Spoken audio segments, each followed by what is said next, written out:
কালকে মাটি দিয়ে আমি এই প্রদীপগুলো বানিয়েছিলাম। আজ দেখো কত সুন্দর হয়ে শুকনো হয়ে গেছে।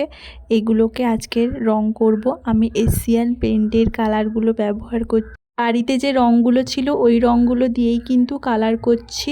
প্রতি বছর ছোটোবেলায় এইভাবে মাটির প্রদীপ বানিয়ে এতে কালার করতাম।